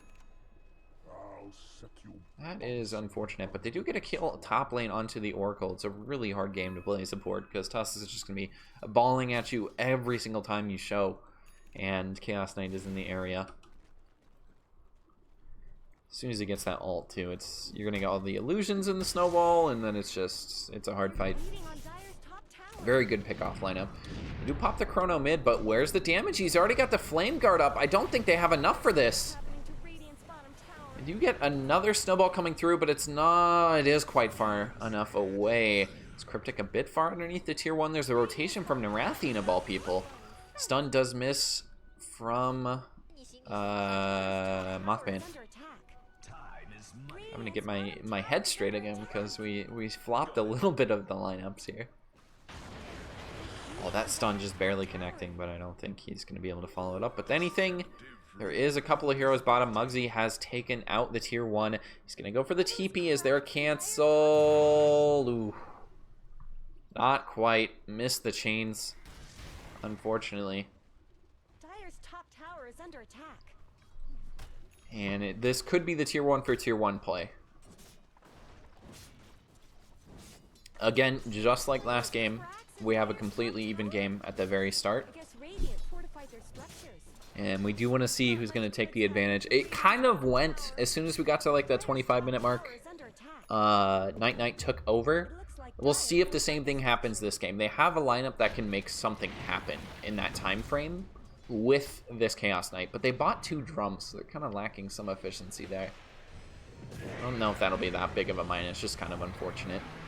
Corey does pop the ult into the Centaur ult. They are jumping forward on Pizza Jr. trying to get on top of the Drow, but it's not going to happen. They can't get the Reality Rift. There is a root on top of them. The chain's perfectly placed. They don't have a kill quite yet. Cryptic initiating the kill for Naratheen, but the Oracle is there with the save. That kill is not going to happen. Tusk just dropping to the Drow instead. Beautiful chains from Pizza Jr. to save his core right there. As both of the heroes inside the snowball get caught out. Only one dying, though. Is Corey going to go for a little bit more? There is a stun. He has to navigate through this field of roots, and it is not going to happen. He doesn't even get a foot inside of it. Naratheen, I believe he is farming on a ward right now, so he has to be a little careful. No, it's just a sentry. Could drop here if they get vision. They do. They get the vision from the alt Momo. I forgot that gave you vision. Mortimer's Kisses gets the last hit for Oneros. And, well, Night. Every time you, like, take a fight against Night, you feel like you win it, and then just, like, 30 seconds later, you're losing a core. I don't get how they continue to do this, but it's really working out for them. And we finally do see a mom in this series. Stunned back into Blake Braun. He is going to go for the disarm on top of the Chaos Knight. There's a TP coming up as well, but immediately canceled. So Blake Braun just going to get ditched. by the rest of his team and wants to go for more. Corey has the stun again into the reality rift. There is a chrono up as well. This should be a kill. Fantastic shards from Cryptic. Guarantees it, and they still have the chrono to use. He is working on this mom. It's coming out on the courier. They might try and take a tier 2 here. It's a little early, and it could take kind of long. But if they take a tier 2 this soon, they know they can win the fight because of the chrono. Snapfire doesn't even need to be here. Momo's just sat mid basically this entire game. They will back off and maybe look at mid. Peachy Jr. is farming up the creep camps on the opposite side of the map. Warner Mothman gonna get pulled in yet again into the snowball. He's a dead Jakiro if I've ever seen one. Still doesn't even have level 6, which would have been useful for this fight, but with that gone, Peachy Jr. just throws out of chains and backs away, looking for the chrono. Not gonna happen. Quick to the reaction there is Peachy Jr. Muggsy getting the caught out. A little bit of a punch there. Naratheen going now into the chrono. They're going to be able to bring down Naratheen. No, the Oracle save is there. Blake Bren using that out should be able to heal him up as well. He does not have a Walrus punch, and now they just got all stunned up. The snowball actually hurting them there. As Muggsy's able to follow up with the Centaur Stomp, trying to chase out Momo. The chain is going to be there. No cookie this time. Double kill for Muggsy. And wow. Night again. It's like they'll lose a fight, but I don't know. We saw them make this exact same comeback last game where they're down by just a bit. And they can still win these fights. The chrono just a little bit ill-advised, I think. He caught his own hero inside of it. Really wanted to get the kill on the Drow, but he didn't see the Oracle on the sidelines. It's definitely, you have to catch that Oracle in this chrono in order to make something happen. And couldn't get it there. So Muggsy might be the target. We are rotating over for the bounty runes on Night. A blink in Muggsy. Oh no. Might just drop here, especially into the Walrus Punch. Cookie to follow up. There's a root on top of that. And try to get greedy. Go for a bounty rune. A little bit too late. Really not too big of a deal, though. I think as long as you're making space for Peachy Jr., his game's going pretty well. Same thing for Naratheen, who, you know, has died 5 times. But, just wait for this game to go long, I think.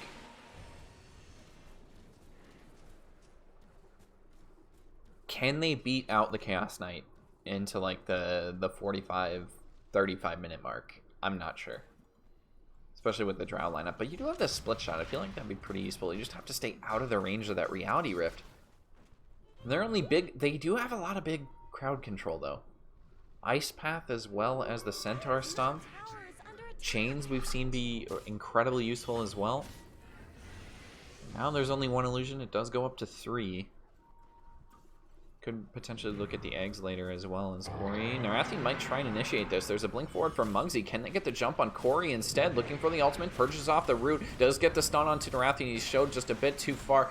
Blake Bren again with the save for his Drow range. Or Cryptic can't get the punch off. Throws the shards forward. Connecting. Gets the punch, but he's not going to get the kill. Drops immediately afterward.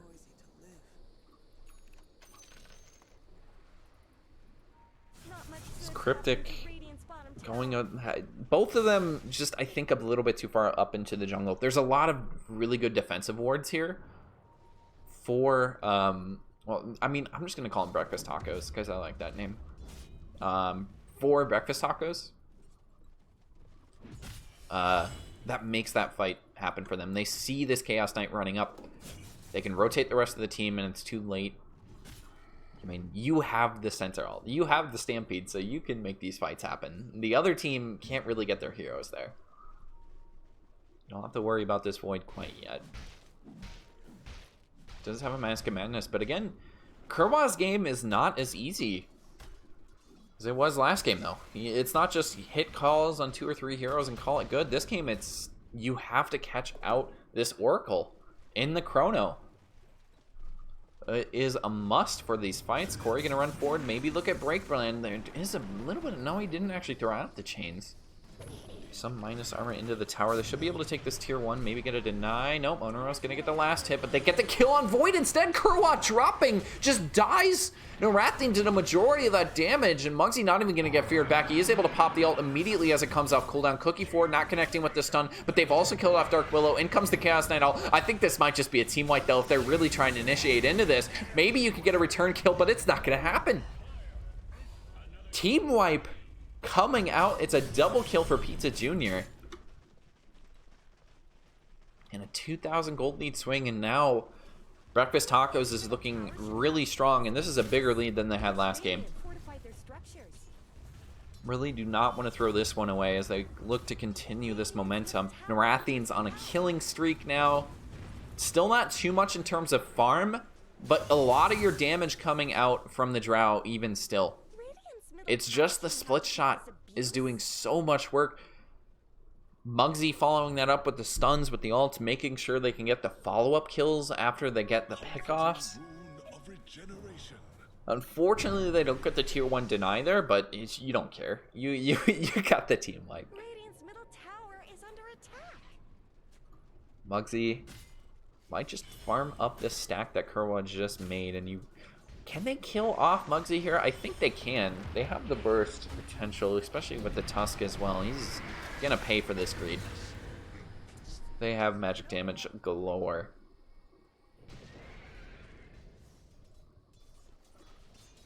Now a 4k net worth lead even after a little bit of a pick off there on Muggsy.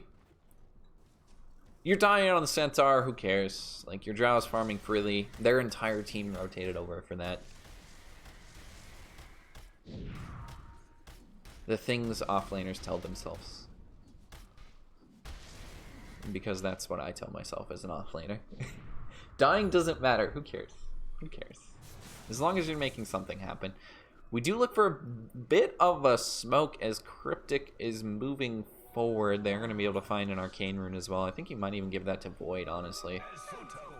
They jump forward. Oh my goodness, Pizza Jr. He saw it coming. He dodges the chrono. They can get the cookie afterward as well. Into the slow from the ice path. I think Momo might just be the only one to die right now. The fear coming out a bit too late, but Muggsy blinking forward. Might be able to get the follow-up into the Shadow Realm.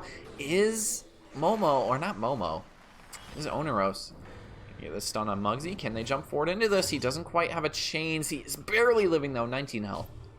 Stun missing from Muggsy, but he might just continue to chase. Look for the double edge. My goodness. Shadow Realm saves him yet again as Cryptic's kind of locked himself out here. They can now just chase Cryptic. He doesn't really have a target, but he might just be able to walk this one off as Muggsy doesn't have a blink for a little bit longer. He's just going to look at mid, but my goodness, Pizza Jr.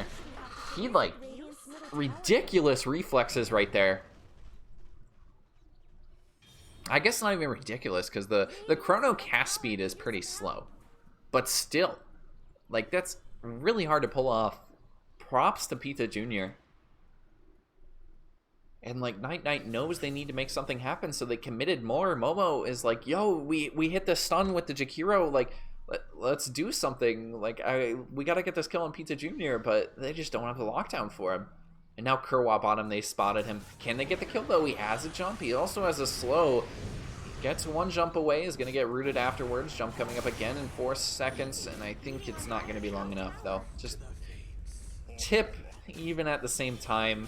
Yeah, this is a tough game for Kerwa. No free chronos. Dire's top tower is under attack.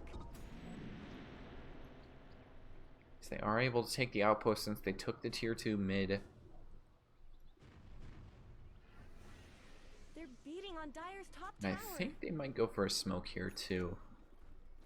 It's Oneros waiting to pop that. Corey running forward. We are gonna get. I don't know if this is the smoke play. It's just this combo with the Snapfire. Oh my gosh, they might just lose the support now too. Tusk is getting stunned up. A little bit of extra hits. The stun coming forward into the root. Yeah, he's just gonna get blown up by Blakeborn. And, well, the Chaos Knight ult, they're going to try and make something happen here. The Purge coming through. There is another stun cookie on top of that, but he's just getting bursted. All the illusions already gone. All the damage already gone. As Blakebrand gets a double kill. Silence onto the Tusk this time, and they finally get the dieback. He's dying twice in this fight. Naratheen on a mega kill streak now. You get a double kill for the support, Blake Brand. 4, 3, and 14. Usually you see more kills for the Oracles, but that's usually in pub games because they just steal all the kills. He's having a great game. I think they don't take any more after this. They might go look at Roche. I don't think they go high ground. They did get the dieback from Tusk. They don't know as Kerwa's forming in their jungle, but it's a while before Kerwa's really going to have that big of an impact. He's working on a BKB. Still doesn't have that much damage left on the Void. I mean, he's got Mask of Madness. He's gonna have MKB pretty soon as one of the bigger like damage bumps you can get on the hero. But it's a while before that comes out, and even then, I don't know if the spike's gonna be big enough where they want to take a fight immediately afterward. Corey blinks away there. Why not? Corey Muggsy blinks away there. I thought he would blink aggressively and go for the stun, but they do back off. They know they're encroaching again. Muggsy, you died here really soon. Really recently, actually. He was able to escape away this time. They do get the pull onto Pizza Jr., but again, where's the damage? Is he going to use the chrono? He does. No, he doesn't want to use it. He does not get to jump away.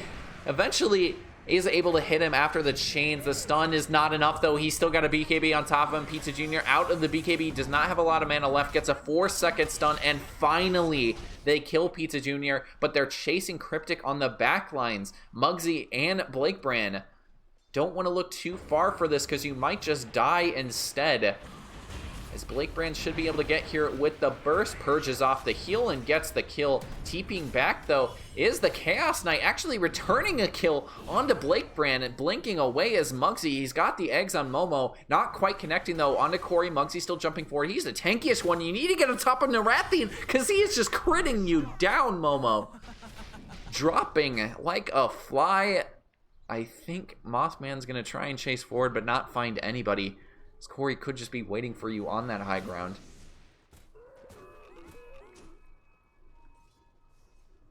Still a 9k gold lead for Breakfast Tacos. A little bit, they lose their Ember there. But they somehow find a way to turn that into a victory. I think it's a victory. I mean, it could have been... Yeah, it's slightly a victory. Like, obviously, losing the Ember Spirit's really bad.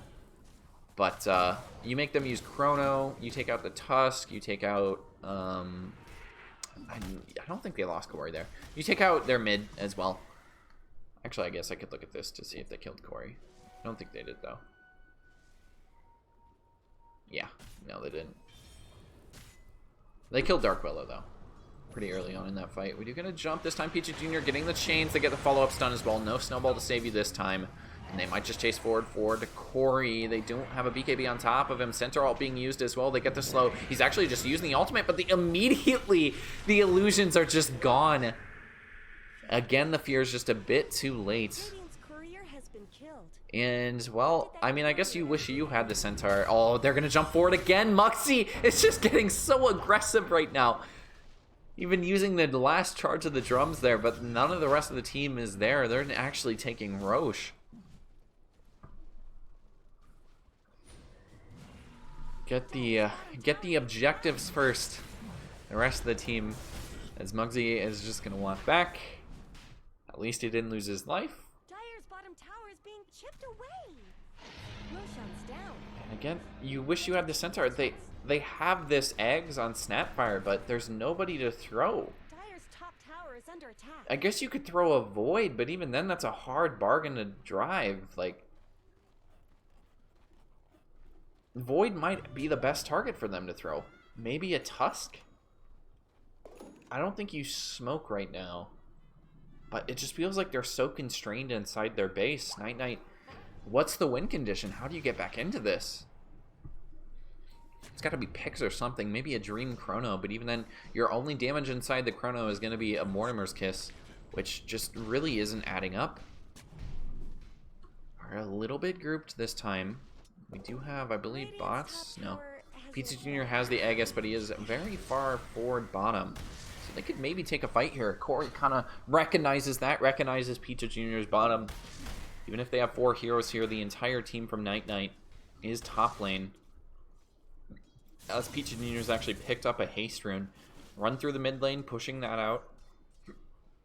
We'll see if they want to dive Corey here. Corey's a bit far forward, taking a lot of damage from the split shot. They get a couple of connects on him onto the stun. They do not get Corey as it gets inside the snowball. Kurwa with the blink on the backside, trying to get a little bit of damage out. But again, the Mourner's Kisses is just not enough. Muggsy's dropping, though, as he tried to focus down Corey. I don't think he's going to die. No, he's just barely going to live. Cryptic dropping instead. Pizza Jr.'s just going ham on the backside. He has got an Aegis, and he has no fear right now. Into the Dark Realm is Oneros, trying to get away. Gets the fear, and now they get at least 1 kill onto the support, but they've lost 2, maybe even more, because Kurwa does have a blink away back onto the low ground, back underneath the tier 2. Change does not connect onto Corey. Muggsy could go for a blink forward in 4 seconds, but do they want to chase for 4 more seconds? I'm not sure. Stun forward onto Pizza Jr. 2-man stun from Muggsy into the hero stun, which connects onto 2 as well. Into the chains. Do they have enough damage to kill off Kurwa? I don't think so, but at least you can get Momo, who does drop buyback on the Dark Willow just to get the roots out. They pull back in Pizza Jr., but can they bring him down even once? He still has the Aegis. They do get him once, but the split shot brings down the Chaos Knight, and now Kurwa trying to make something happen, but it's not going to go through. That's a dieback as well, I believe. No, it's not quite the dieback, because he did get back to base there, but he jumped back in, and now I think that just lets Breakfast Tacos go high ground. Doubling the kill score of Night Knight right now really tells a story of how successful their fights have been. Not a lot of team fight wins for Night Knight, and a bunch of them stacking up for Breakfast Tacos.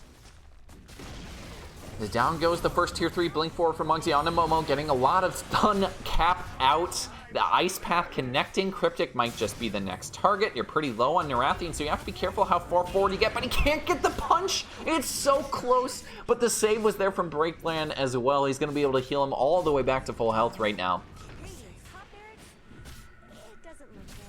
Close to full health. Yeah, there he goes. There he goes. He wasn't quite through the ultimate full health, but they're still taking these racks. Corey might look for initiation here. He has a BKB as well as the ultimate. He's going to try and get the stun out. Does have the ultimate for the stun connecting. Does have a BKB, uses it. Muggsy might be the first target as he's very close getting the stun onto the illusions. The illusion's already gone, but Blake Brand gets stunned up. I think there's going to be a chains for, does not have the chains from Pizza Jr., but he still wants to get a couple of sleights of fist out, get vision on the high ground so they can push a couple of hits into the tier 3, and they will back off.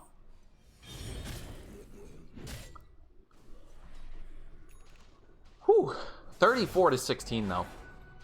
It's still looking strong.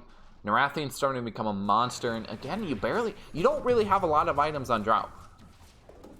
Like, multi-shot just scales so well. You only need a couple of shots to clip, and Muggsy can just jump in with no fear. Even the BKB, he's used it twice already, but really not found a lot of usefulness. Doesn't really lead to much. At least it saved his life once. And the mid lane, he almost for sure would have died without it. But you just see how quickly these illusions die. Almost doing nothing for the Chaos Knight. Phantasm is just completely nullified. There's a lot of the hero is just negated. And we're looking at a 26k gold lead for Breakfast Tacos. And we'll see how much more they want to take. Again, they don't have Aegis right now. Do have to wait till that's back up, and we might be waiting the 3 minutes until Roche is back up. Let's see what they have coming out in terms. This is weird. Are these both going to Secret Shop? Oh no, they're just both dewarding at the same time. Okay.